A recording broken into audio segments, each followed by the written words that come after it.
Afternoon all, how are we all doing? Excuse me, I'm drinking an English cup of coffee. I've told your little finger out like this when you drink tea and coffee in the UK. There we go, espresso done. Wide awake. How are we all doing? Afternoon, Crom, Amy, Baggy. Woo, strong. I do like an espresso to wake myself up in the afternoon. So, Aussie dollar, New Zealand dollar, coming down very quick. This is the initial target that I had. So we were looking at this morning. Target I'd set at this level here, which was last week's low. So I've decided to move my TPs down to this area here, which is 3 week ago high. If this is just going to do one of those lovely rallies where it just goes and keeps going, I'll let it keep going. So I've got a trailing stop running. It's all in profit, so I'll get what it gives me. So as soon as it starts to pull back, I'm out. So Aussie New Zealand will be flat. Banked something this morning. What did I bank this morning? Aussie dollar Swiss. Oops. Aussie dollar Swiss. So that's just banked. Got in last week on the RSI extension H1. Gone nowhere for an entire week. And that's TP'd above that propulsion today. Dow. Very weird Dow today. So the ORB today was the pre-market. That initial opening range break to the upside just did nothing. It ran straight into that gap fill that we looked at, stuck. And then for some reason, just decided to fall out of bed. So looking at the news this morning, obviously there's not been a lot of news come along. We've been waiting for the Canadian retail. Canadian retail came out all positive. So the CAD pairs, CAD yen having a nice little rally, just about to take me out on an aggressive drawdown control position. US dollar CAD coming down. Again, got an aggressive on that. I'm going to stop out on. So any profits I make on the Aussie New Zealand today will be wiped out by the Canadian dollar. But yeah, so nice little rallies going on the CAD, positive figures there. So this is obviously coming down as well. This was 130, so this was the news basically. So market's dumping basically on that news. We had Powell talking as well at the same time. So Powell is forecast to talk at 3 o'clock this afternoon. He's decided, actually, we're going to go on an hour and a half early. So this is all to do with Powell, basically dumping the markets at the moment. So the opening ranges today on the US indices are going to be a bit dodgy because we've had a lot of movement off this Powell. So reducing inflation likely to require a period below trend growth, some softening the labour market, blah, blah, blah, usual stuff. Not going to make any decisions until we get the data. Might go up, might go down, might stay where it is. Basically, it says nearly all FOMC participants expect it will be appropriate to raise interest rates somewhat further by year end. Again, this extra 0.25% that they keep talking about, again, saying the same thing. So it's all bullish US until it's not. Nothing we can really get hold of to make any sense out of there. Goldman Sachs now expect the Bank of England to deliver 25 basis points rate hike in November. How the hell they're forecasting what's going to happen in November, I have no idea. But what they were expecting was terminal rate in November to be 5.25. They now think 5.5. So that's a massive increase on where we were potentially looking at going with the UK. So we're sitting at the moment with the UK. That's not loading. Sitting at the moment with the UK at 4.5. We're going up to 4.75. So they anticipate by November, so we are June, July, August, September, October, November, in the next 6 months to have another 1% on. So that would indicate a 0.25% pause, 0.25% pause, 0.25% pause, 0.25%. Yeah. So 0.25% and then a pause to see how that inflects inflation and carry on moving like that. So 5.5 being the terminal rate on the pound. So again, bullish pound, all bullish pound. So we'll see what happens there. Aussie, New Zealand still coming down. So that's your news. Morning, everybody. Afternoon, even. Danny, Monkey, Fletch, Burke. How are you all doing? So yeah, so there we go. How long we got? 5 minutes. I just wanted to run through some back testing that I've been running. I don't think 5 minutes is going to be enough. So I'll come back to that in a minute. But I just wanted to demonstrate the power of, or the importance and the power of out of sample testing. Whenever you're doing any back testing on anything, whether it be what I do or anything else, out of sample testing is imperative, so that you understand what's going to happen with a strategy.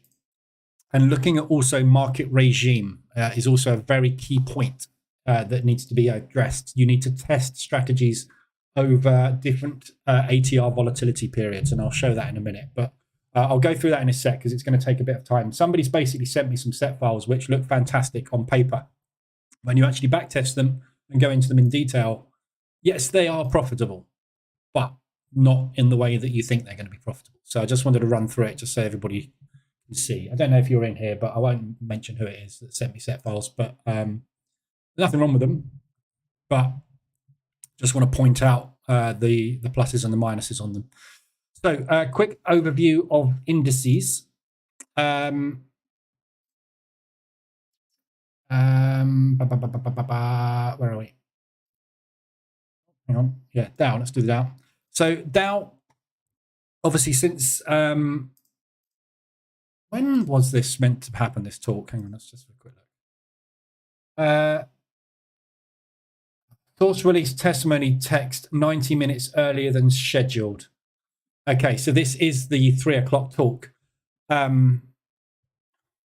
don't know whether this is going to help or hinder, but obviously we've had a big push down. US dollar has had a rally off the back of, we can't tell against the CAD because the CAD's flying, but the US dollar's had a little bit of a rally off the back of what has been said by Powell, but nothing dramatic. So the indices have had a little drop. So we've put a lot of volatility in ahead of this open. So the pre-market range is going to be fairly wide because obviously we're coming off the back of a lot of volatility. So it's going to be a tricky one for the opens today. But looking at the Dow, we are coming back down. We've done the propulsion gap yesterday. So propulsion gap target is filled. We've got upside propulsion gap targets and we're in a bull market at the moment. So potentially this is looking good for runs to the upside. The got this mouse. You know, sometimes I don't know if my mice, I wear them out really fast. First sign of a mouse wearing out is every time you touch something, it double clicks it instead of single clicks it. This is happening a lot at the moment. It's doing my head in. So S&P, we are rallying hard at the moment. NASDAQ, we are also rallying fairly hard at the moment. However, we're in a bit of a pullback on these rallies. So they all look like they're ready to pop, but we'll have to wait and see what happens at the open. So the market's come down at the open, towards the open. So we'll see where we go. We've got 2 minutes to go, or just over 1 minute. Afternoon, Virginia, Kenley.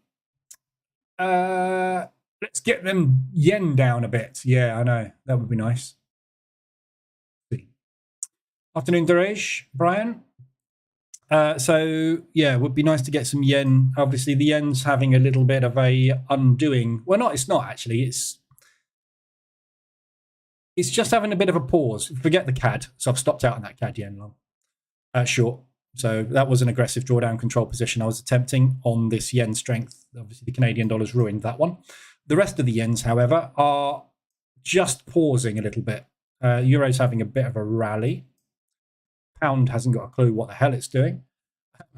New Zealand's having a bit of a pause. US having a bit of a rally, but not great. So the yen's kind of stalled, which is not a problem because it means that the Japanese will probably intervene at some point. This market's going nuts. These opening range breakouts, if you're taking the pre-markets, it's going to be tricky. Okay. So NASDAQ hasn't triggered because the conditions are not right from an ADR perspective. This one has triggered on the pre-market 10 rather than the 15 because the range didn't suit on the 5. This one has triggered on the pre-market 5 because the 5 was good. So that one hasn't triggered. So this one will be monitoring for a 5-minute opening range break. The rest of them are obviously trading. So we'll see how these go. So moving to the downside on the S&P and NASDAQ, it's testing the lows. Dow's already gone short. Let me just check the logs on those one second.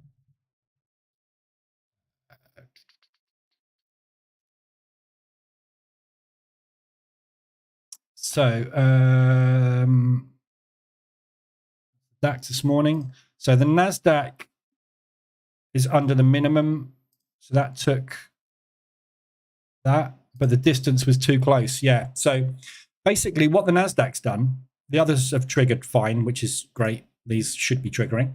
What the NASDAQ did was we had the range drawn there on the 15-minute pre-market.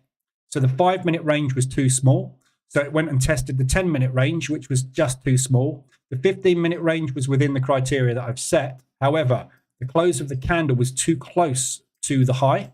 So it's rejected the entry. Basically, what I'm doing is I'm looking at if we are really close to the opening range, that slippage that you get on that initial candle, I don't want it. So basically, if we're too close, just take a pause, wait for the market to open, and then analyze what that 5-minute opening range break is. Take that if it's suitable. Yeah, so that's done its job perfectly. This one, same thing. We analyzed that range. It was too small. The candle was in the right place in the middle of the range, so that's fine, but the range was too small. The 10-minute range, however, fell within the criteria, and the candle was in the middle. So you can see these lines are yellow. These lines are green. Green lines are the 5-minute opening range. Yellow are the 10-minute opening range. And if it was red, that would show that it's using the 15-minute pre-market range. So TP hit on the Dow to the downside. And second position is trailing. I presume that hits TP. It's only taking one trade. Hang on. No, we're in 2 trades. Where have I set my TPs on this?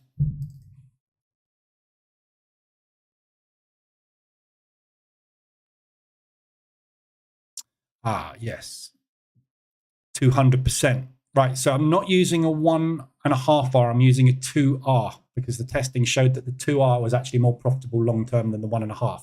1.5 is more pleasurable because you hit it faster. However, the 2 is more profitable. So yeah, we'll see how that goes. So if you are trading the 1.5R, probably hit it. So Whippy open on the NASDAQ.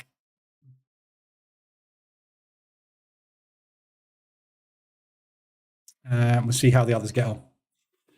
Afternoon, JC. Afternoon, Evans. Right. While we're waiting for these markets to settle, so really, really whippy NASDAQ. Their opening range on that is 41 points, which is not quite a quarter of an ADR. So we should hopefully take an opening range break on the NASDAQ of the 5-minute. NASDAQ. 482 is the maximum. So we should take an opening range break on the NASDAQ of the 5-minute opening range. So it's rejected the pre-market. We'll take the opening. See how that does. Afternoon, Steve. Right. FX-wise. So the ADRs today, there's a lot of ADRs. We looked at some of these this morning. These were going off this morning while we were analyzing what was going on with everything. Euro pound. So Euro pound obviously has gone totally crazy. We had that little bit of a Euro rally this morning, and the pound obviously collapsed off the back of the news. So we've got a reaction up at 175 ADR. So if you drop down to M5 and look at your reversal alert on that, whoops, M5, that's there. So that reversal alert there is the first one we've had. So obviously the market tanked, rallied, accumulated, pushed up. So we didn't actually get a reversal alert on this.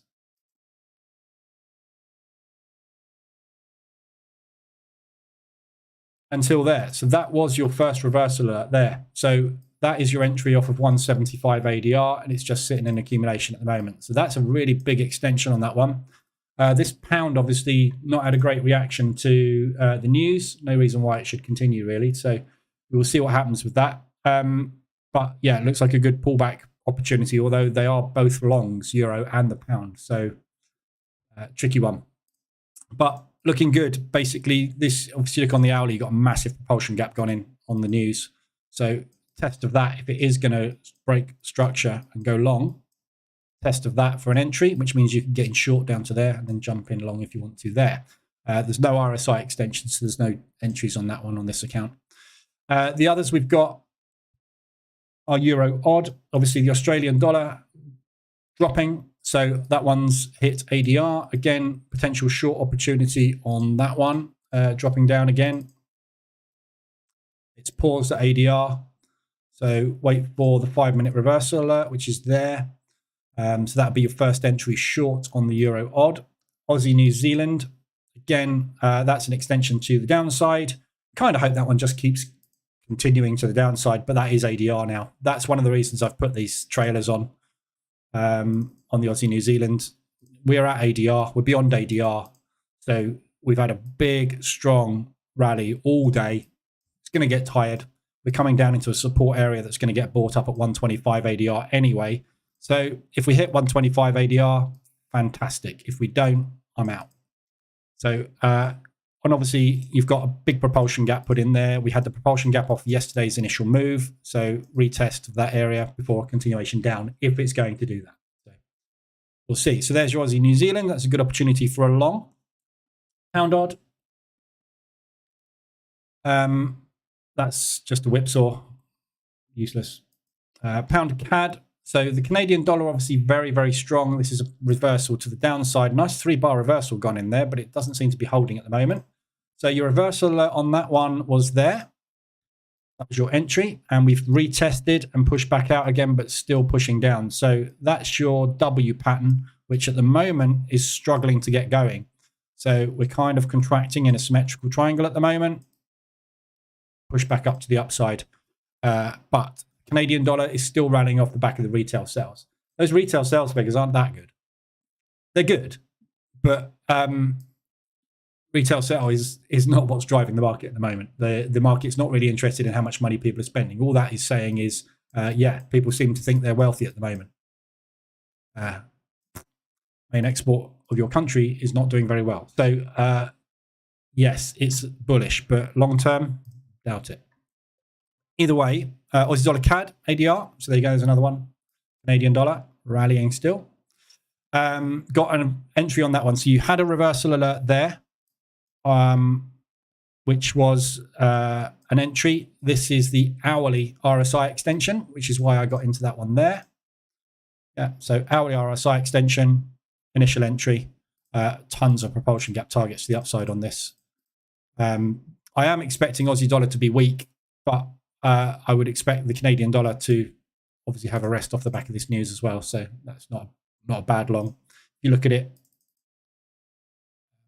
we're bang in the middle of that range now. So that is either going to next leg up or we're going to contract range bound. So either way, that's fine to take. And obviously, if it doesn't do that, I'll be scaling in down to a double bottom for a bounce. So if it does that sort of movement again, just a case of waiting. Pound CAD looked at. Pound Swiss is the other one. It's extended. So that one's come off of 150 ADR. There's your 5-minute reversal there. There's your leg. We didn't get a retest. It's just going. Aussie dollar CAD 125 of its weekly range. So that's the weekly range now extended on Aussie dollar CAD. It's really coming down. Okay, stopped out on all my Aussie New Zealand flat. Thank God. Out of Aussie New Zealand. Pound New Zealand. extended to the downside. This is a bit of a whipsaw as well. So, I mean, if you look at this entire move today, it's 1,800 pips off of 160 ADR. It pushed up. Basically, 3/4 of an ADR. It's rallied back down into propulsion and it's bouncing. So your 5-minute reversal alert was there for a long. And your pound US dollar. And again, pound US dollar, very much the same. We've had the reversal alert and the retest, but it's not going anywhere. Back up into there intraday. So Aussie dollar CAD, that is your weekly range hit. So that is Monday there. So that is your weekly range, 125 of its weekly, coming down into potential support there at 125 ADR. So potential bounce point at 125 as well. Euro odd we looked at this morning. That one obviously is extended beyond its weekly. That's the exit that I took yesterday. So that's Monday, Tuesday, Wednesday. So there is your weekly range. 125% of its weekly range already done this week. So potentially it could go into an accumulation. We've got so much news this week though. So likely everything's going to go all over the place. Just going to see if there's, yeah. Okay, so Powell has finished speaking now. So let's have a quick look at what the indices are up to. So still short. There we go. So there's the opening range, the 5-minute opening range entry has gone in. So EA determined that that was too tight of a range today. So we've waited for the 5-minute opening range. That's fine to take within 0.2 or within 20% of ADR. So we've got room for a break on that today. Still short on those two. See where it goes. RSIs, we've got a few lit up now on the RSI dash. So Aussie dollar CAD, hourly, as you can see, just got into that one this morning. So that is your hourly is down at the 25 point. So we're down where I'd like to get into. Obviously, if it continues down, fine, we've got that support. That's also extended now on the 4-hour as well. So big pullback on this. Again, 50% retracement. We were talking about Fibonacci levels this morning in the live room. 50% retracement. If this is going to be a continuation to the upside, and this is a pullback, somewhere around here is where we'd expect the next leg to start. If it's going to be a reversal, that's fine. We should expect it to go into a range. Yeah, by the time it gets down to there, if it hasn't had a rest, it will be ready to bounce. So haven't had a profit take on this move yet though. So this whole thing here, we haven't even had a pullback on this yet. As you can see, I'm targeting this accumulation. Looking for much, just quick in and out. Euro odd extended on the 4-hour to the upside again. So this is pushing further. Yeah, so just looking for, this is going to be a continuation to the downside on this, which I doubt because the euro is likely to power up with the Swiss franc tomorrow. I think that one will continue to push. So I don't think we're going to get an hourly extension on this. Yeah, might do. We might get an hourly extension and short on this tomorrow, but it's extended on the 4-hour though. So only just above the 70. So maybe a little bit further on that one. But this is a potential pullback on this move here. Could be a deeper pullback. So if we're going to continue short, we'll be looking somewhere in this area. Next leg down. If it's going to be a V-shaped recovery and go into a range, that's what it's going to do. Just plan for whichever eventuality you think is coming. There we go. That was easy, wasn't it? XR update.news. Will Bank of Japan only intervene while Tokyo is open? No. The orders will go whenever the orders go. Might they do it during New York session? Yeah. So basically, if you go back and look at previous interventions, we did this experiment last week. You will find that they do not happen in BOJ necessarily. So this one here happened at 8 a.m. broker time, which is 6 a.m. UK time, which is Asia. So this one happens at the end of Asia. This one happened at the end of New York. Yeah. This one happened in the middle of London. So it doesn't actually no, sorry. There we go. Yeah, 10 a.m. So it doesn't matter.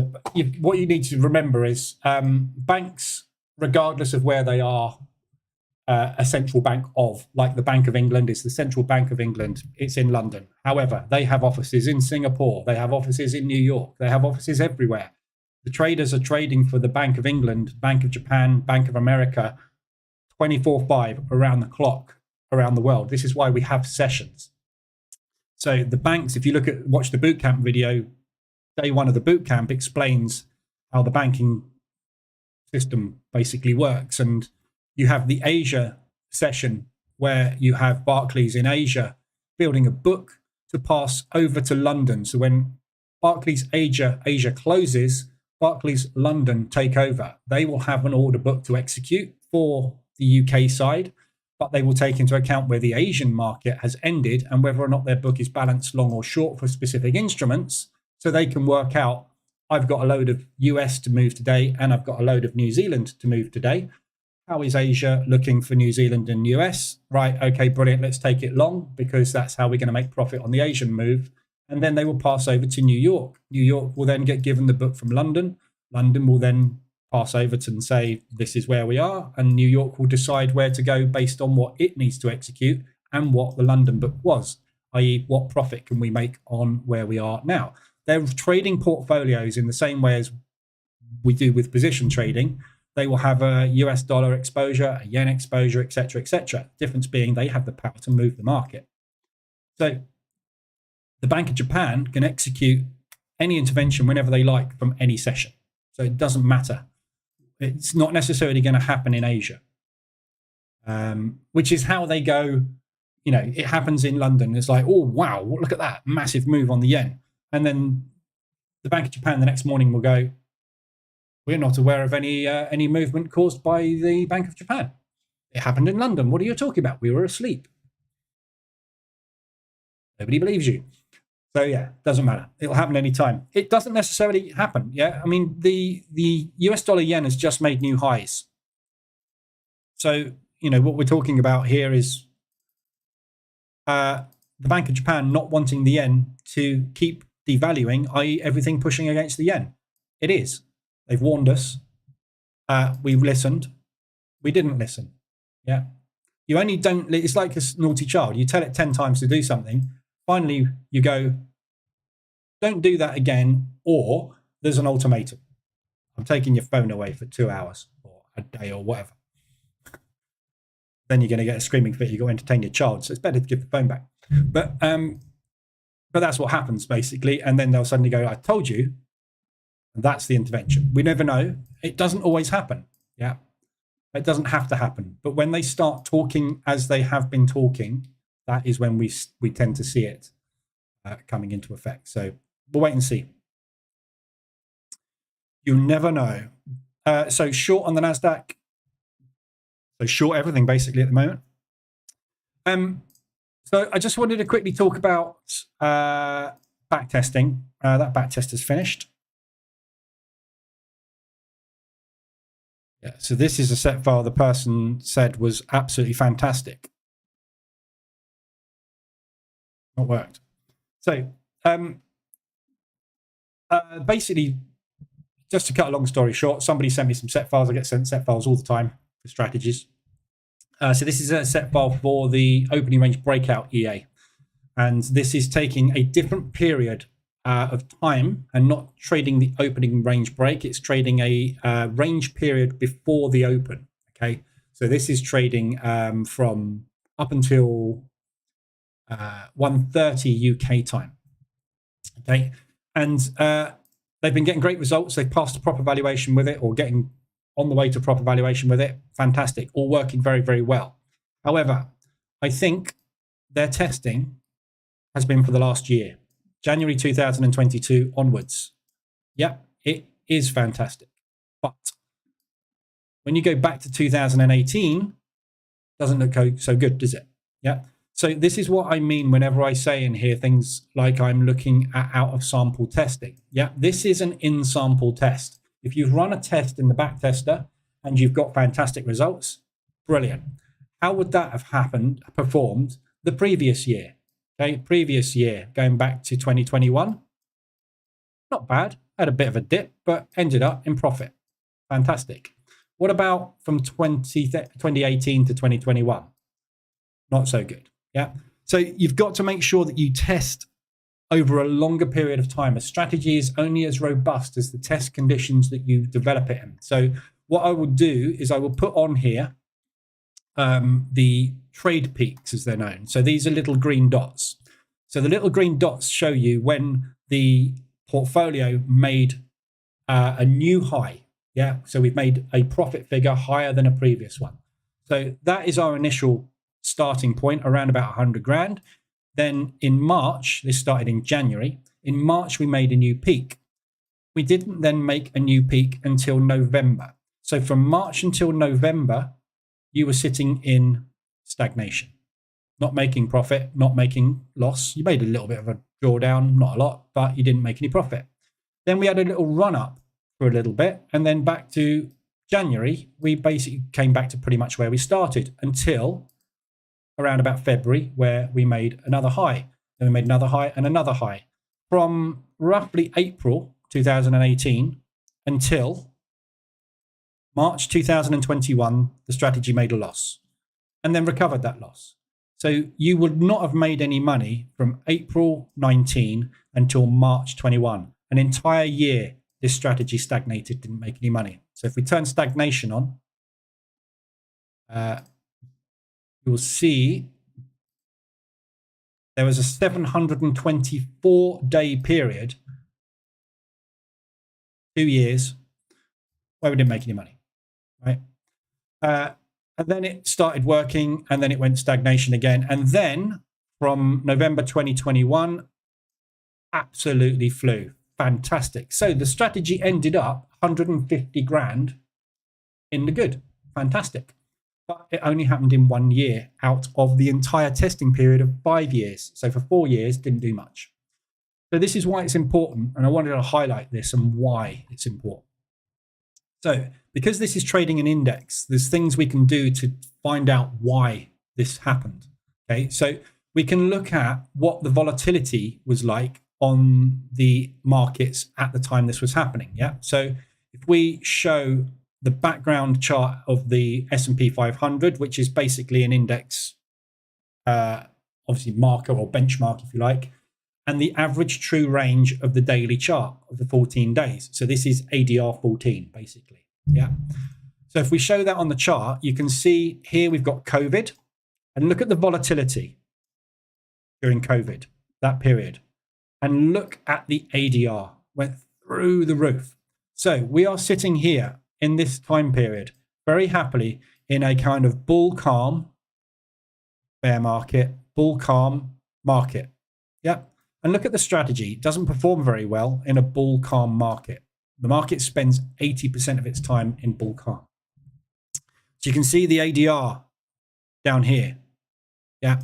The strategy doesn't perform well in low ADR conditions.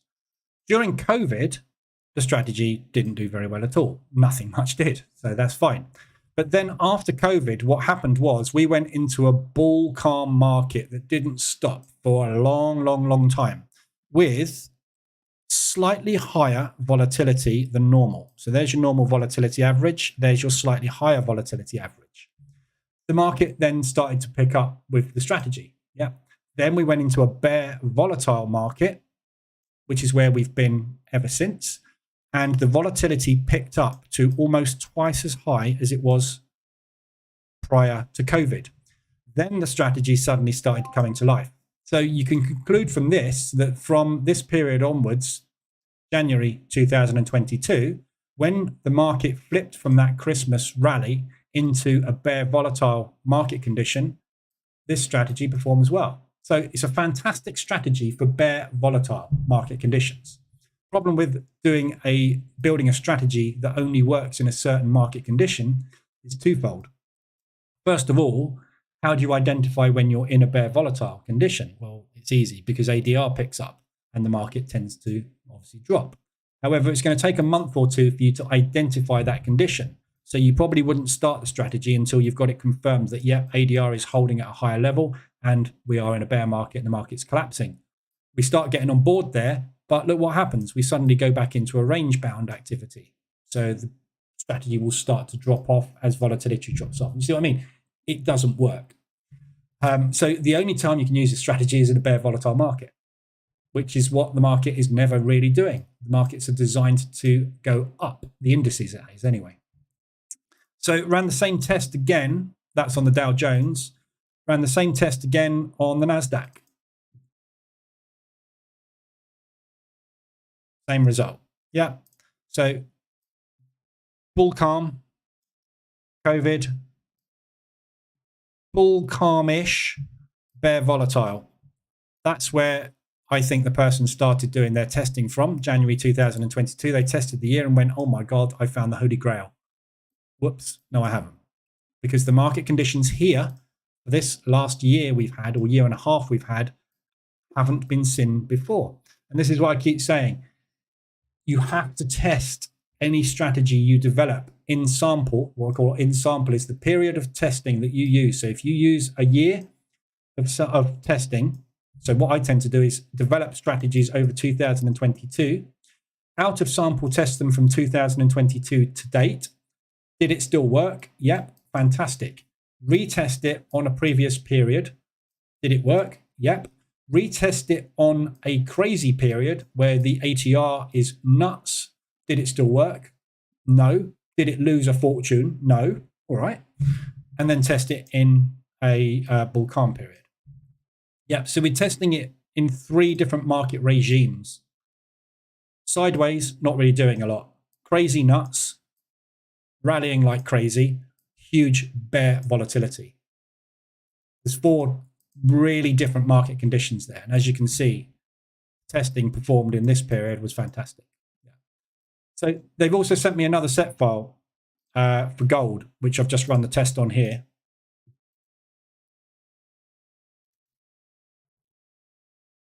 So I'm going to load this one up. This one apparently was a really, really good set file as well.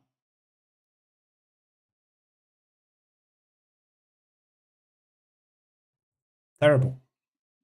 But look, I don't know when the testing's done from, but that's January. So maybe they started testing it May. And not bad, does it? But look at the rest of the world. Yeah, the rest of the time. So you've got a stagnation period of 1,800 days. So this didn't make any money. Can't even work out how many years that is. Well, it hasn't made any money, is it? It made a little bit of money there, then it lost loads. So just wanted to go through that just to demonstrate the importance of whenever you're backtesting anything, doesn't matter if it's my EAs, if it's an EA you've bought, whatever. If you are running a test and you are running this through the optimization settings, so if you're in the strategy tester using optimization and you're optimizing specific settings in here, yeah, and you get something after you've run loads of tests and it comes out with loads of positive results and it's like, wow, it's all working brilliantly. Take that, put it over a different period and verify it. That's how you do robustness testing, because it's not robust. These strategies look great on paper for the last 12 months, but that's not going to continue, is it? This bear volatile market that we've been in has kind of flattened out and is potentially ending, and we're going back into bull calm. So this strategy, as you can see, is starting to flatten. So yes, it will pass prop. Everything will pass prop at some point, yeah? Even in this period here where it was crap. Not crap, I mean, it made money. But, and this is what I keep going on about all the time with prop. Whether you pass or fail, prop firm evaluation has nothing to do with any strategy, system, or anything. It's totally random, this market. Always has been, always will be. There are conditions that repeat themselves, but it's market randomness. That's what we're trading, okay? You cannot predict the future. If you start your evaluation on that day there, you will fail it. If you start your evaluation on that day there, you will pass it. When you get onto stage 2, you won't get past it because you'll hit a maximum loss limit. Yeah. But if you restart an evaluation there, you will pass.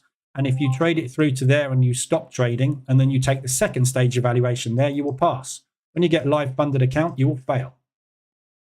This is why 8% of people get through to funded status and only, well, less than 1% of people get paid. Because it doesn't matter how good or robust your strategy is, there are troughs. These troughs are designed by prop firms. Their programs are designed so that when these troughs occur in your beautiful P&L, you lose. So, start your evaluation there, happy days. Get funded, oh, start your evaluation, happy days. Get funded, nothing's happening. I'll double my risk. Oh, next day it works. Yeah, this is real world trading. Yeah, stagnation, critical to backtesting. This is why this exists in here, this button. Not that one, the stagnation button. Because it's a critical part of any system. I have developed thousands of strategies, random strategies and forcefully developed strategies with specific conditions that I wanted to see play out. Virtually every strategy that I've had that looks good on paper for periods of time has a stagnation period of more than a year, because you will never have the same market regime, market condition, ADR factors from year to year to year. Yeah, pound US dollar, pound New Zealand used to trade at 350 ADR. It's trading at less than 150 ADR at the moment. Yeah, so what worked when it was 350 ADR isn't working now. This is why you have to change your system, your strategy, and adapt to market conditions. RSI 21, I switched from RSI 21 to 14. Yeah, if you have been in here for any period of time, you know that I was spent 3 to 4 months in a different RSI period because the market was flat. I needed to get more signals. Then the market got more volatile, so I expanded back out to a different RSI. The only reason I know that happens is because I can see it and identify it. I'm sitting here going, why the hell is the ADR dashboard not lighting up? Market's flat. Okay, well, let's use a tighter condition so that we can get some bloody trades on. Oh, now we're going a bit too much into drawdown. Let's expand and get higher RSI levels so that we don't get into too many trades too quick. You've got to adapt. There is no system or strategy you can stick in a backtester that will give you that. Or if there is, I haven't found it in 15 years because I'm testing like this and I'm not testing just relying on something like that. Yeah. So just wanted to go through that because it's a really good point. The person sent me over strategies, very excited about it. No problem. Looks great, but it only looks great for the last year. This market condition, this bear that we're in is ending. Look at the S&P.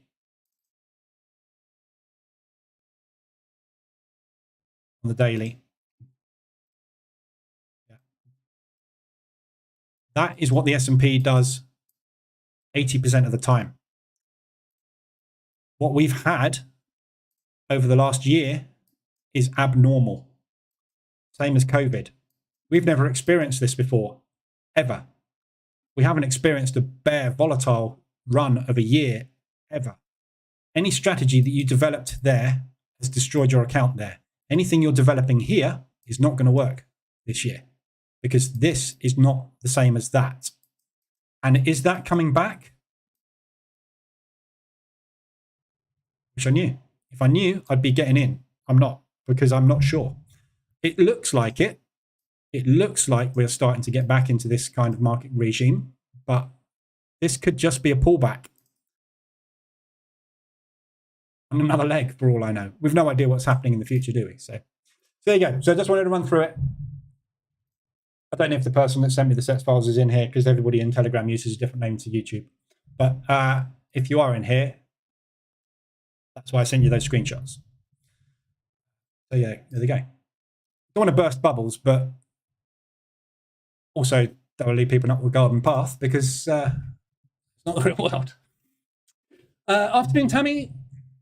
Octopus, dude, you're freaking awesome. So real, no bullshit, no.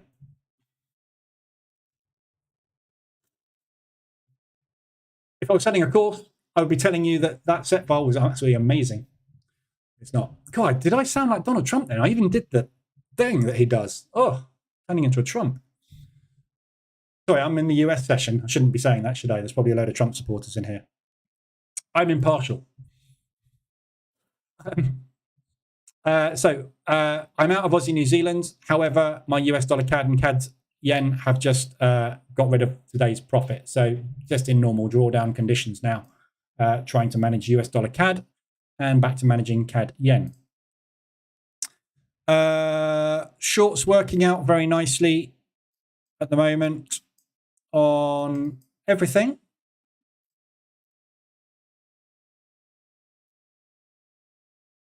Nothing closed yet, sitting in 2.5 grand.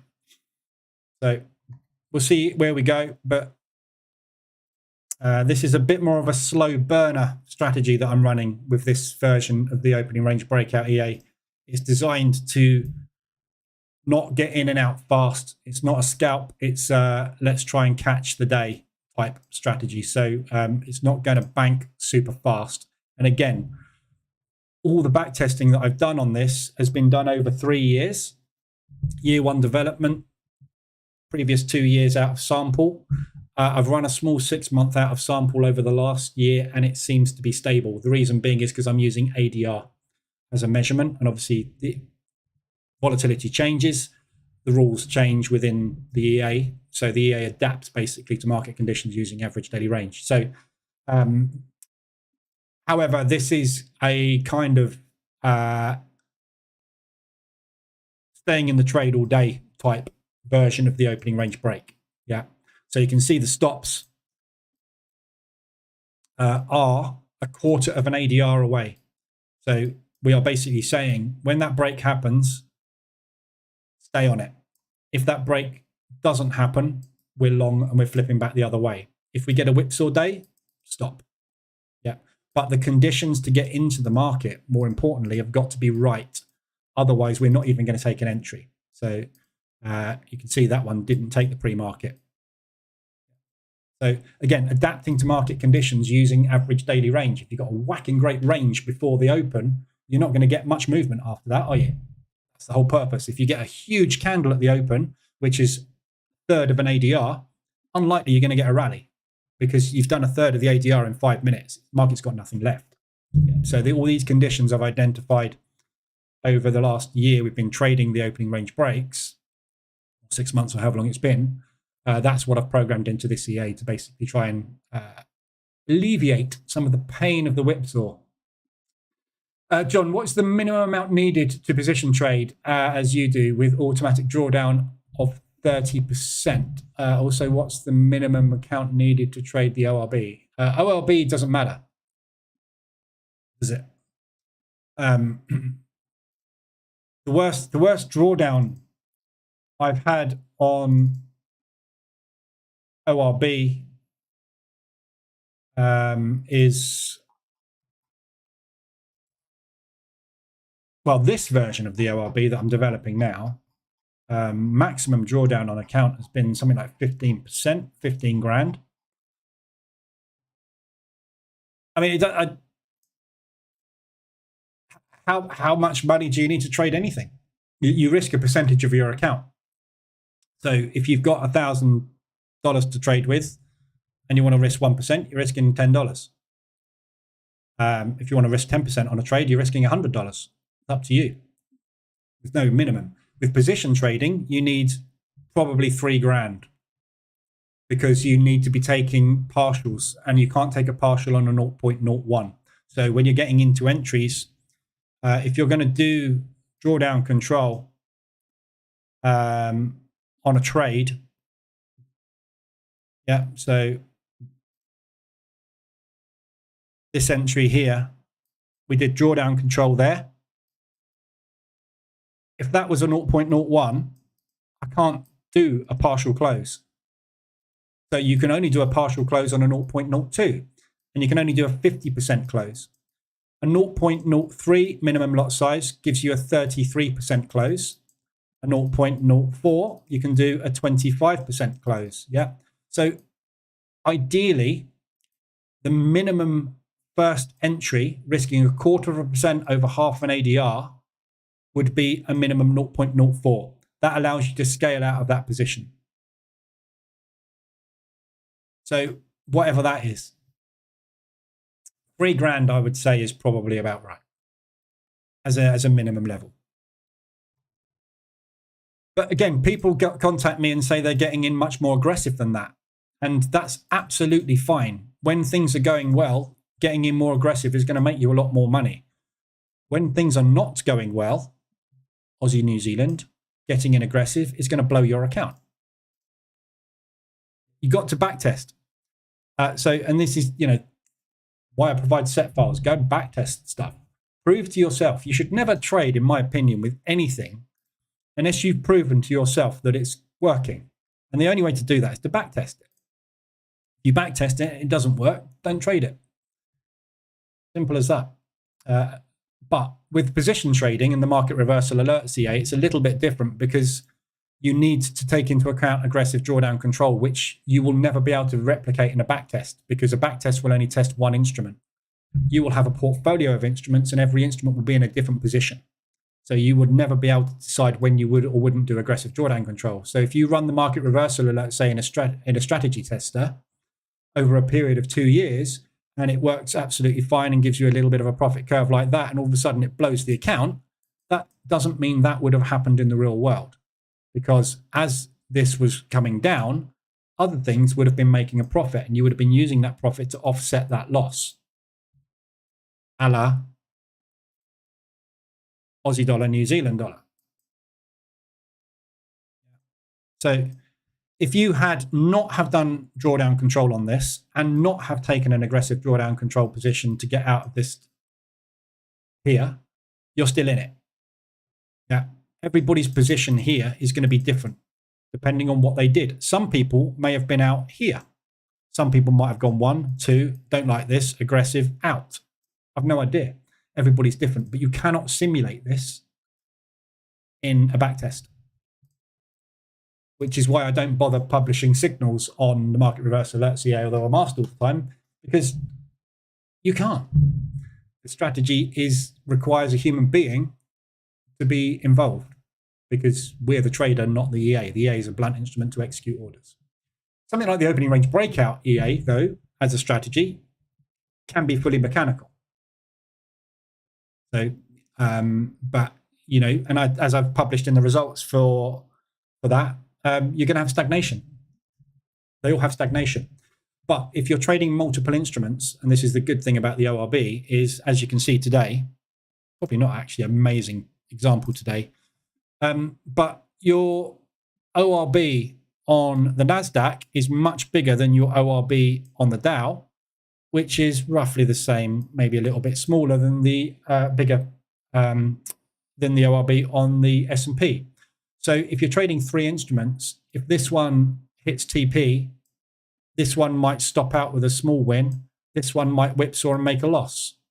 You're going to get completely different results. So if you have one strategy which has a stagnation period and then carries on, while that is stagnating, this one, the profit curve will be going up. So this stagnation period will actually turn into a profit curve. You can do that in strategy quant. So on here, you can see I've got, I can't actually, because I haven't got a portfolio here. Let me just merge these one sec. So this is a portfolio now. And as you can see, let me just take off the. So the blue is, I don't know which one the blue is. That is the Dow. That is the gold. And green is the NASDAQ. Yeah. The yellow is the average. So as you can see, even though gold wasn't doing well, and the NASDAQ wasn't doing particularly well, or the S&P or whatever it was, the Dow wasn't doing particularly well, the average of all strategies wasn't doing too bad. Yeah. So that's the portfolio only. That is the Dow. That's gold. That's the NASDAQ. That is the 3 combined. So when you change the stagnation marker on that, 862 days it stagnated to for all the strategies together.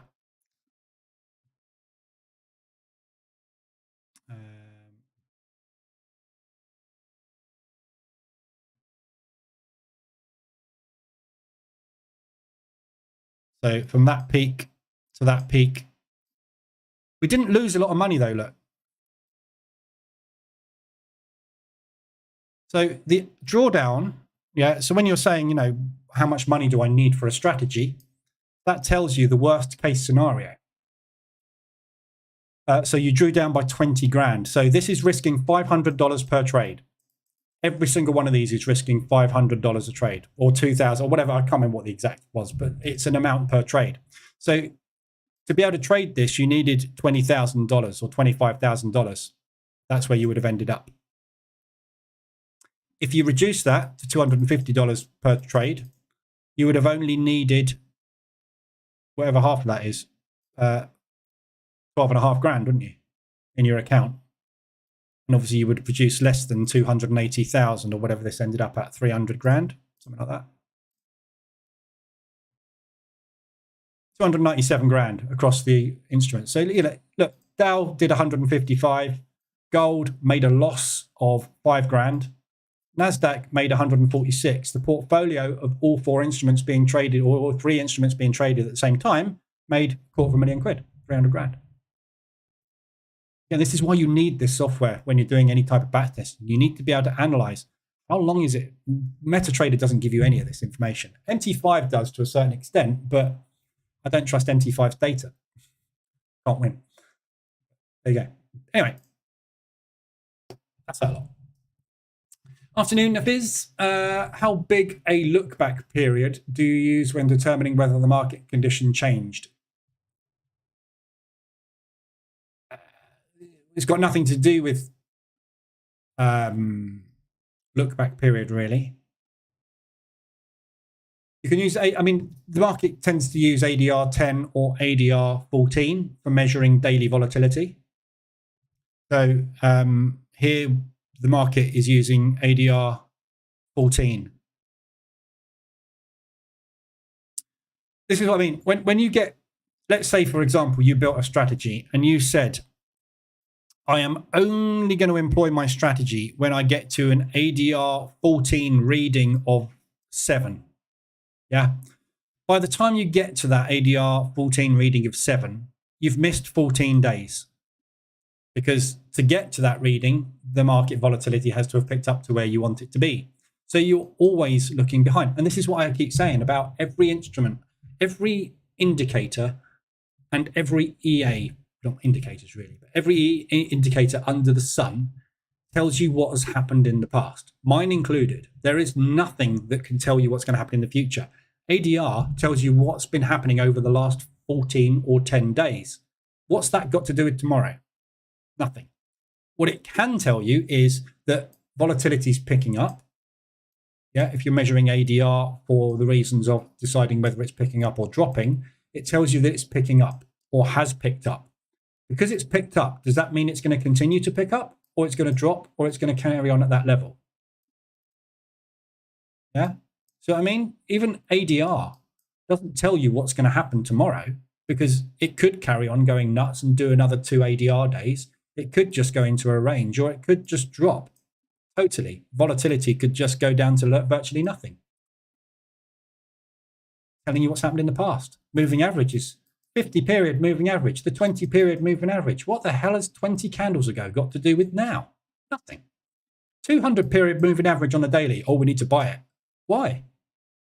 What do I care what it was doing 200 candles ago? It's nearly a year ago. 200 ADR. 200 moving average on the daily. Pointless. Nothing to do with today at all. Yesterday was a bull candle. We talked about this morning. Yesterday was a bull candle. You need to buy it. Why? What's that got to do with the price of bread and butter? Yesterday was a bear candle on Aussie New Zealand. Brilliant. Today's been a bear candle. Why has today been a bear candle? No idea. But it's got nothing to do with the fact that yesterday was a bear candle. If that was the case, on that bear candle, you should have sold it. Whoops. On that bear candle, you should have sold it. Whoops. On that bear candle, you should have sold it. Well done. That's 1 out of 3. It's not a very good strike rate, is it? Nothing to do with it. Past. Moving averages. Past. I have these on here because these aren't telling me to go long or to go short. These are telling me what the market has been doing on a monthly and quarterly basis. This is the monthly and the quarterly moving average. 24 and the 72. These are institutional reporting periods. They're not telling me I go short because we're below the 72. It's telling me the market has been dropping for the last 72 days. I know that. I can see it. It's come down. I don't need a moving average to tell me that that is coming down. It doesn't tell me what's going to happen today or tomorrow, though, does it? Which is why, again, it's pointless using any kind of moving average. I have the filters in the EA to help filter the market out. And if you want to use a directional bias, you can't go far wrong with an institutional moving average, but the institutions will shift direction.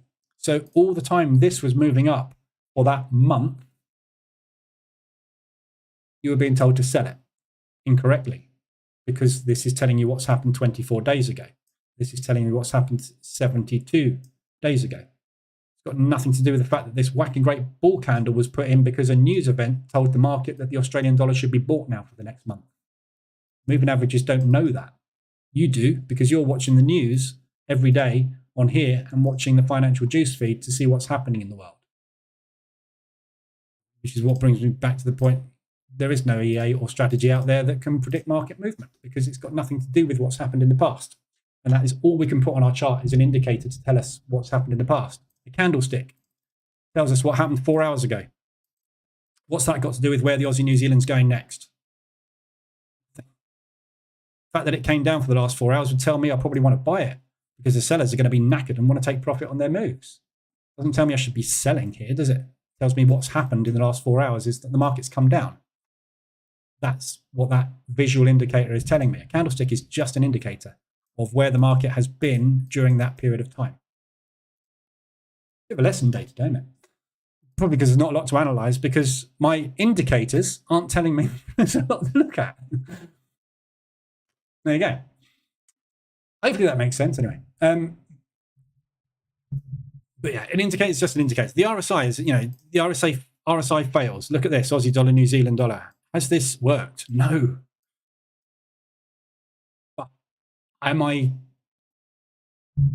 having any kind of inclination to change my mind just because something's got stuck? No, because at some point that move will get undone. I just don't know when it's going to be, and that's what a 3-week squeeze is. Luckily, we know how to get out of them. Anybody got any other pairs they want to look at? Oil, stuck today. We've got oil inventories in 7 minutes. Oh, crikey. Okay. I was already gone.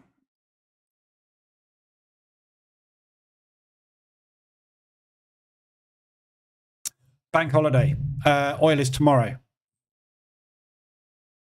Sorry, oil is tomorrow, not today. It's bank holiday Monday, so oil inventories come out tomorrow. We're a day behind the US. So oil, this move is nothing to do with the inventories.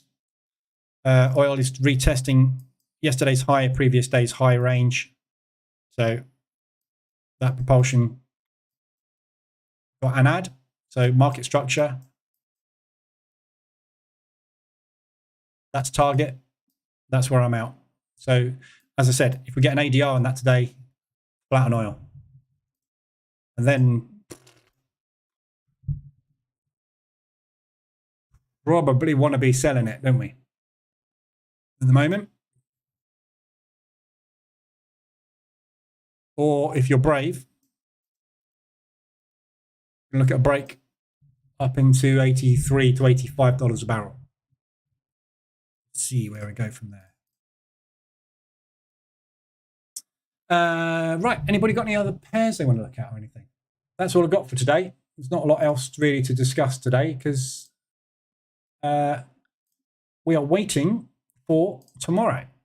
So all the news is tomorrow. Well, it's not. It's all kicking off tomorrow. So we're back. Yeah, so opening range breakouts tomorrow. I wouldn't bother. You can try, but you're probably going to find the market's not going to want to really do much until the Swiss bank rate's out. And when the Swiss rate comes out, the DAX will go crazy. Most things will go crazy.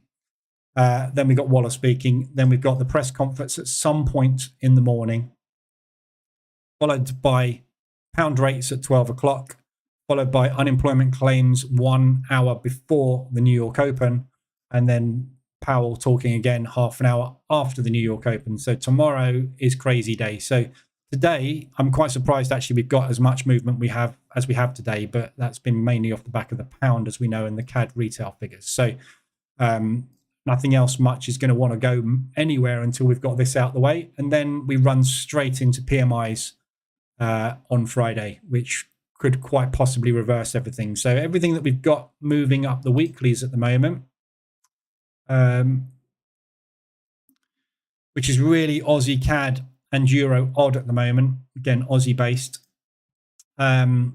is likely to start some kind of pullback. So Aussie CAD, obviously, we just put a lovely, and again, you know, talking about what's happened in the past, look at that beautiful hammer. Huge, huge buy signal. Go and have a look on your chart how many times you've seen a hammer like that. And then go and look at how many times it's gone like that and how many times it's gone like that. Totted them all up over a period of 2 to 3 years. That's what you come out with. Just because that's a hammer doesn't mean that the buyers have taken control. It means that the sellers couldn't make any progress. Doesn't mean the buyers are now going to take back control. Just means the sellers couldn't make any progress. Yes, they will work sometimes. I mean, they're going to, does it? All it is a period of time on a candlestick. Yeah. You change over to it again. We were talking about this morning. You change over to a 2-hour chart. That price action looks very, very different. Price action on a 2-hour chart looks like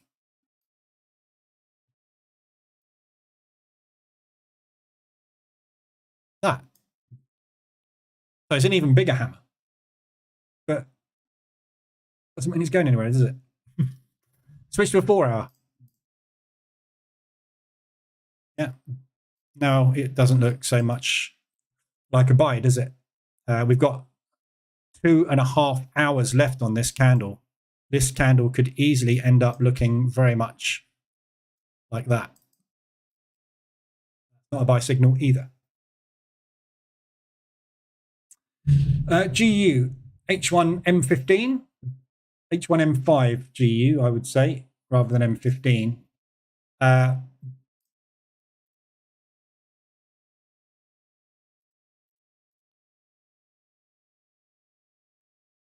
mean, it's got New Zealand dollar yen ADR.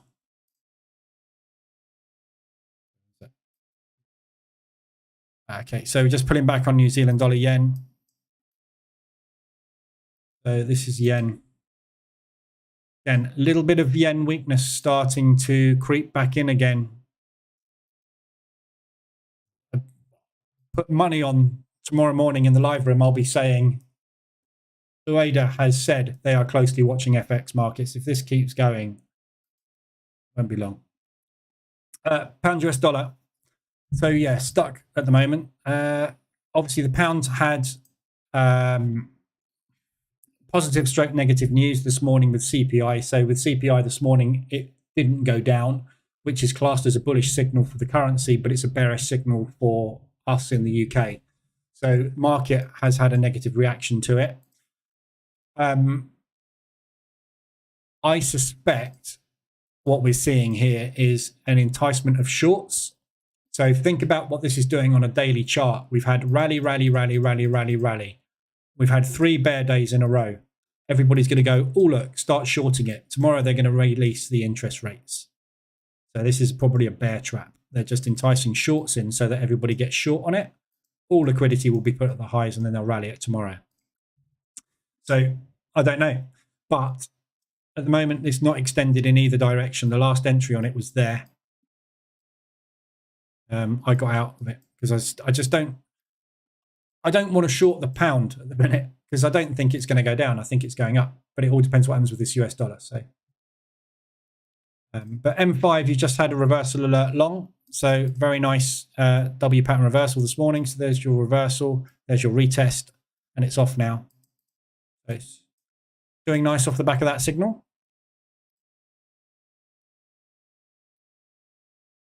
Brian, I'm going to start trading superback crab beer and scorpion snake sloth toad patterns.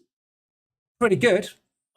Any of them will work. They'll all work at some point. They'll all fail at some point, and they'll all work at some point. Doesn't matter how you get in. What did we look at this morning? And I said, I can't remember what we were looking at, and I just looked at it, and I was like, instantly, oh look, all the Elliott wave people will be saying that's a Gartley. I can't remember what it was. I'm pretty sure it was a pound pair, wasn't it? We're probably looking at, I don't know what time frame we're looking at, but yeah, any pattern will work beautifully. Something we were looking at painted a Gartley, and it was the only reason I spotted it was because it was pretty much a spot on Gartley. If you wanted to draw exactly what a Gartley is, that was it this morning. Can't remember what it was. It was probably on the hourly time frame because I don't look at the 4 hour very much. But anyway, any pattern will do. You know, the worst case scenario, if you, like I'm doing at the moment with market reverse alerts EA, if you just wait for the RSI to get extended and get in, and then target the closest propulsion gap.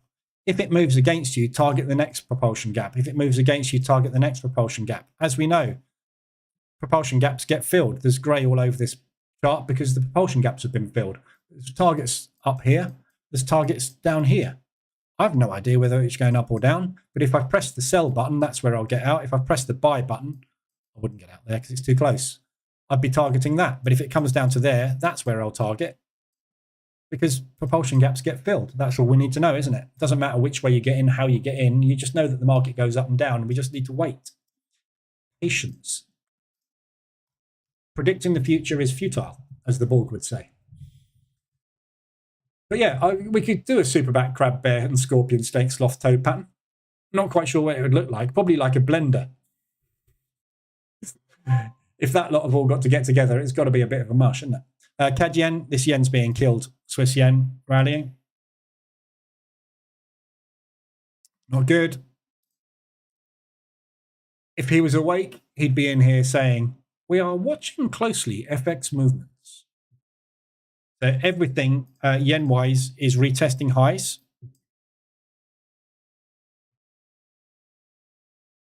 Aussie yen, that's not even close.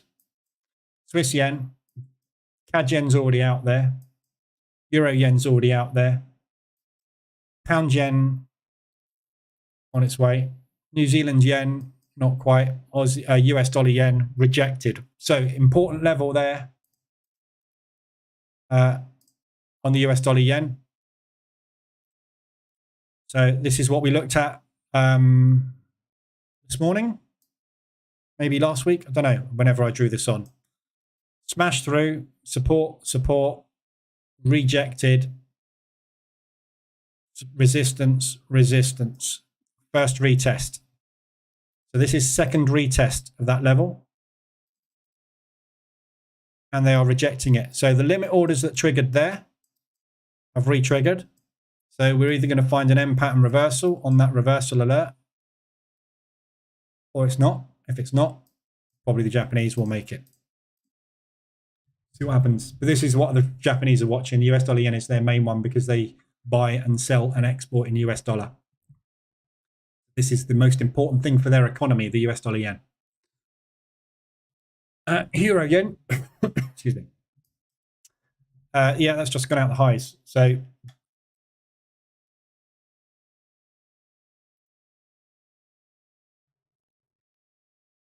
rallying. Obviously got multiple shorts on this at the moment. Just done a bit of drawdown control, scaled out with the EA. The problem with this is if we do get that Swiss franc strength tomorrow, this is going to rally. However, obviously, the market might reject that Swiss franc interest rate rise, and it may have already been factored in. If you look at the Swiss franc, US dollar Swiss particularly, it's been very strong over the last week. So this may be the market factoring that Swiss franc movement in. And tomorrow they will reject it. We've seen it with the New Zealand dollar. We've seen it with the euro. Doesn't mean because we get an interest rate rise, the Swiss franc will rally. Typically it would, but we haven't seen it happen, have we? So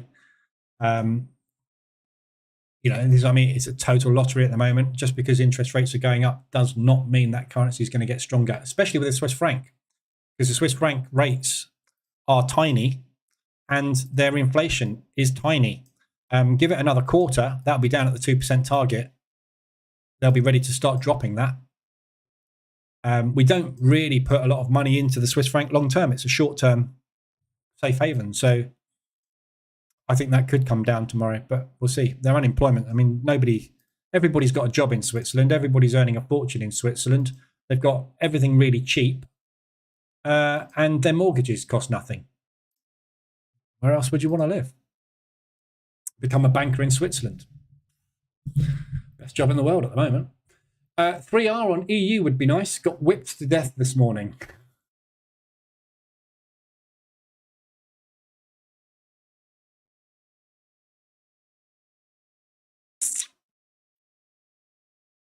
Yeah. So short, long,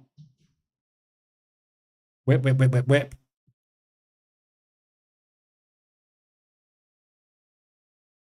But that high could probably be a rejection because they're not going to want to drive this particularly hard, the euro, until the Swiss franc rates are out.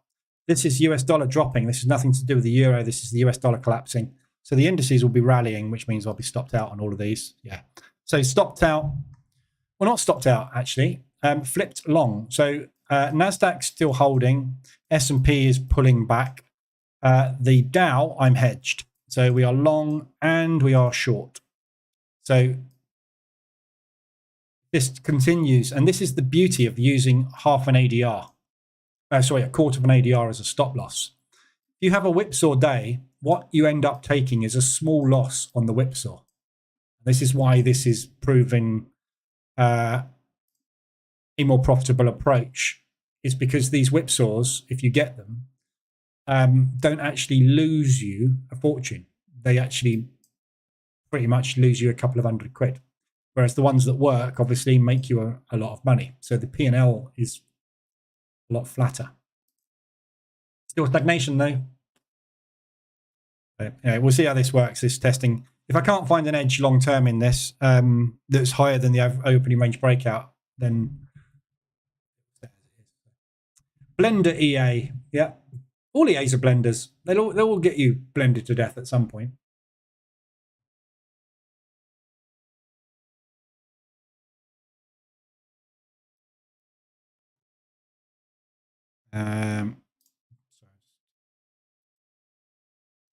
I've still got one Aussie New Zealand running short.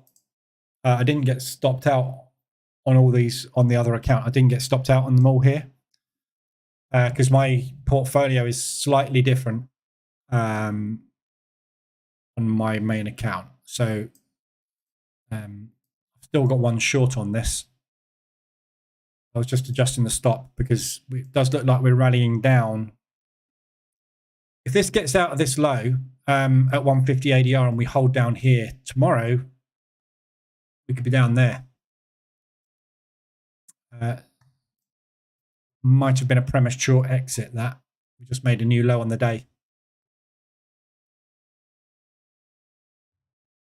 Aussie dollar not particularly happy at the moment. Is against US dollar, obviously. So 3R break even. Good job.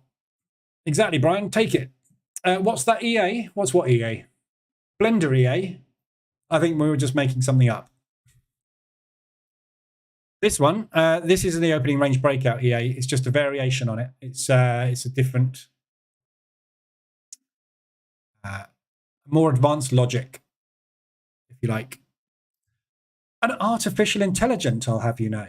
So this is artificial intelligence. Yeah, this is it. This is the ORB AI. So what it does is it looks at the ranges and it makes a decision based on what's been going on as to whether or not it should take a trade. And if it doesn't take a trade, it then analyzes what happens after the market, and then it takes a trade. And then it will decide what happens based on that movement as to whether or not it does this out of the other.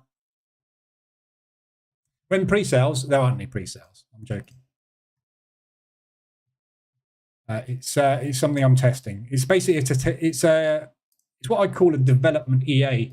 It's designed to gather data rather than to develop a strategy. So what I wanted to do was test what if scenarios. So I built an EA that would automatically make those decisions, what if, based on different market conditions. So what if we decided not to take a trade if that candle was bigger than whatever period I want to test? And then what if that happens, we did this. And then if that was right, let's say what would happen if we'd have taken that one. But if not, let's try and take a different one and give me all the results. What I end up with is a massive pool of data, which shows me what the optimal trading conditions are for each instrument, which I can then use to develop a strategy or rule out a strategy. Most of the time it's rule out a strategy because it doesn't work, it doesn't give an edge. The ORBEA has an edge in the fact that when you get in on a trend day, you make a fortune. What I'm trying to do is smooth out the losses by determining when you have a losing trade. I have noticed that it is often because the range is either too small or too big. So the problem with taking a range breakout when the range is small is that initial candle can be very indecisive before it is decisive. That indecision double-ended stop outs you. And then the market goes and you're like, ugh. So if you said ranges that are small, I will ignore, and then try and find a bigger range to trade and take that one, what is the impact of that initial whipsaw candle? It's only one stop out and an entry long when it's decided where it's going. So the whole premise of this is, look at that. Is it too small? Yes. Okay, look at that. Is that too small? No. Brilliant. Let's use that one. If that was too small, look at that. Is that too small? Yes. Fine. Just don't bother today. Let's see what happens at the open. Is the open too volatile? Yes. Don't bother. We've missed it. Yeah, so it's making its own decisions based on data analysis. It's not an AI, it's just I've programmed it to be clever based on what I think is the best conditions to trade in. Once this has proved itself, I then backtest it. These are the conditions that I've found over the last 3 years have given a smoothish equity curve, but nowhere near as profitable as the opening range breakout. But you can make it more profitable by upping the risk. You can always increase the profitability by upping the risk on the trade. You can't get something that isn't profitable long term to be less profitable by reducing risk. Yeah. So there's always ways to make more money, but there's not ways to make things more successful. You reduce your losses, you automatically increase your profits. So I'm just trying to find out where the ORB strategy's weak points are, test them, eliminate them where we can to smooth out the profit curve. But this is all testing. The reason I'm testing this today is because I wanted to make sure it trades properly and the logic is proper, which it is. So the logic's all here. You can see it's testing the ranges, deciding that the pre-market ranges are all skipped today because the conditions are not right. Then it's testing the opening range and it went, nope, the opening range, I'm skipping that because the conditions are not right. Other instrument tests those ranges. Third range is right.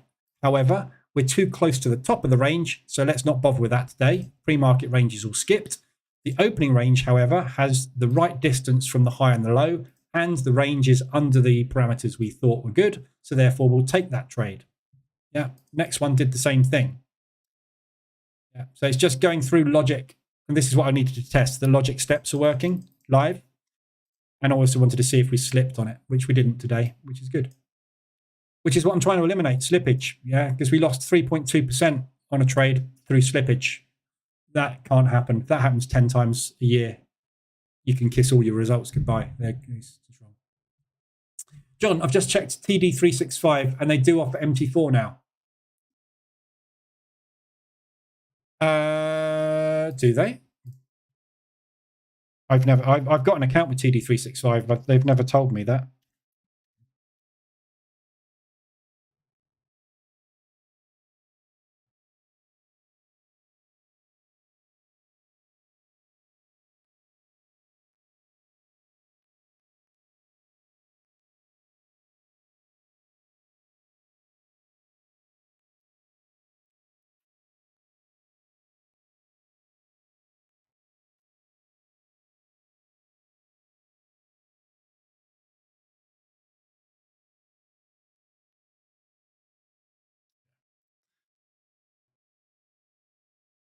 The whole purpose of using TD365 is for fixed spreads.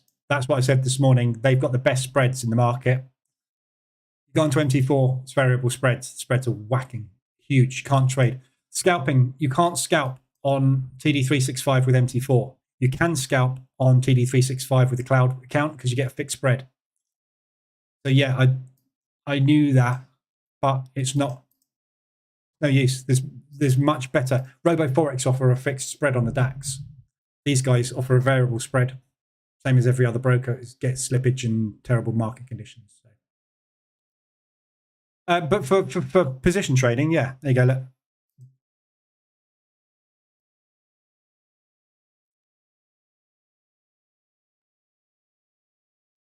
You also got limited markets as well. I think the markets are okay though.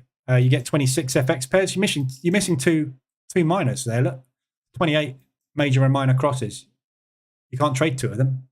Probably New Zealand crosses because those are the ones they tend to emit. I would imagine oil is in there and gold is in there. You get loads more there, and the indices obviously don't really need more than 4, do you? So.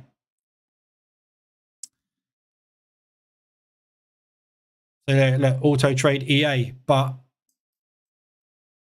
I'll try it. I'll download it, but that variable spread I found was too big. I'm sure. That's the problem with variable spreads. You can't. This is why I use Forex, because they've got a fixed spread, but their execution is becoming very troublesome. My Forex funds is amazing. My Forex funds have got really tight spread, no slippage, instant execution. You can't beat it. But that's because you're trading on a demo account without a real data. So it's a prop account, isn't it? Not real. So can't win. But yeah, I'll dig into it. I haven't got an MT4 account with them. I've only got a cloud trade account with them. So I'd need to create an account. I've got a feeling as well, you had to deposit money. They don't do demos on MT4. I'll have to check. I'll look into it. If the spreads are decent, even if they're variable, and the only way you're going to do this is you have to test it live. So that might be a good experiment, actually, to get one of their accounts and live test the EA with it. See what we get. See what the slippage is. See what the variable spreads are like. You know, if you're looking at the variable spread on the DAX, look at my spread here on the DAX. Yeah, you can't see it because that is it. It's either nothing or it's. I can't even do it. It's either nothing or like 5 pipettes, half a pip spread. If you've got a spread that's like that, it is the difference between, with a scalping EA, hundreds of dollars of difference. Just doesn't work. So that's what I want. That's what I've got. I just need that execution and spread. So I'll have a look at them again. You know, I think they are one of the better brokers out there, definitely. But on their cloud platform. TP hit on the NASDAQ. Well, that's a 2R. So if you took the 1.5R, obviously you're already out anyway. S&P is going well. Obviously hedged on the Dow. So the Dow is going to make a loss today of some description. However, by the time we get to that loss, the other one will be in profit by 50% of the loss. So as long as we get an S&P TP hit, that's a really nice break today. It would have been a good break regardless of whether you'd use the opening range breakout, pre-market, or what. Pre-market today. So actually, no, that's a lie. On the NASDAQ today, the pre-market 15 was there. Total whipsaw, double loss. My new version said, don't like the look of that. I'll wait for the opening range. Good, isn't it? Because that has been proven not to be a viable range historically. And some days it will be, and some days, like the DAX this morning. The opening range breakout on the DAX this morning wasn't taken because the pre-market range was too small. The pre-market range was a straight in, straight out massive risk reward win. Brilliant. However, historically, that has proven not to be a long-term edge. Short term, anybody can flip a coin. Long term, that doesn't work. That's what the data says anyway. We'll see. We'll see over time. My Forex funds, thumbs up. Yeah, you can't beat my Forex funds. You really can't. Great platform, great execution. Just nasty rules. Everybody's got nasty rules in prop. There's a really good video actually. I saw one of the. It was in Mission FX's Telegram yesterday or the day before. Can't remember. But there's a guy that's done. If you've been in here with me for a while, you'll know the analysis I've done on prop firms, and I've proven that nobody holds a prop firm account for 3 months because the statistics that are published by my Forex funds show that no one holds a prop account for more than 3 months. Which is what I keep saying. Forget all this like, we'll scale your account. No, you won't, because no one ever gets there. The only way to make money in prop is to go in hard, gamble it up to pass, and then hope you get a lucky run and take that money. That's how you make money.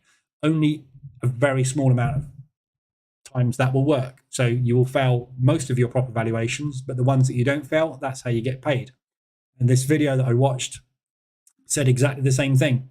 He'd done the analysis on the statistics, and it was something like 80 people out of 1,000 will get through to funded level.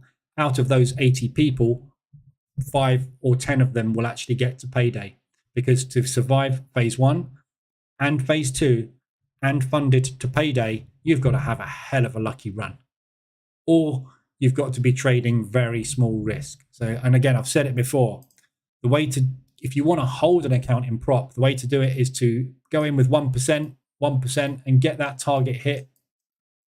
Stage 2, go in 1%, get that target hit. Funded account, 0.25% risk. Hold it. Just make a bit of money to get that payday. When you get that payday, do what the hell you like with it. It's up to you. But reduce risk. Because you won't be able to sustain an account with a 1% risk. No one can. You will have 5 losing trades on a row. You will blow your account every time. I just proved it with that, didn't I? Yeah. Doesn't matter how good a strategy may look on paper. That and that and that and that and that are blown accounts. And that. They're all blown evaluations, all blown funded accounts. All these pullbacks, every pullback is going to be more than the limit, and it's either going to hit that limit and you're going to lose it, or it's going to send you tonto and you're going to over leverage and hit that limit. One of those two things is going to happen. It's going to be you screwing up or them having the rules breach. Every time. Not every time, obviously, because some of them you will get through. Right, so we're flipping short again on the Dow. Dow's gone into total whipsaw mode. NASDAQ having a beauty, says the S&P. S&P's rallying on lows on the day. We've got to get to 150 ADR. Way in it. Right, I'll leave it there. Back tomorrow morning, 7:50, same time. We'll see how we get on with this today. But so far, we've banked a grand.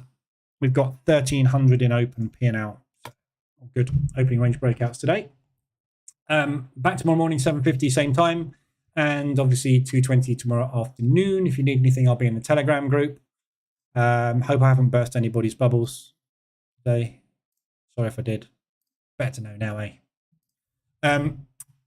Yeah, so I'll be in the Telegram group if you need me. I'll be working on more development stuff. So bear in mind, obviously, news tomorrow morning. So I will be on at 7:50.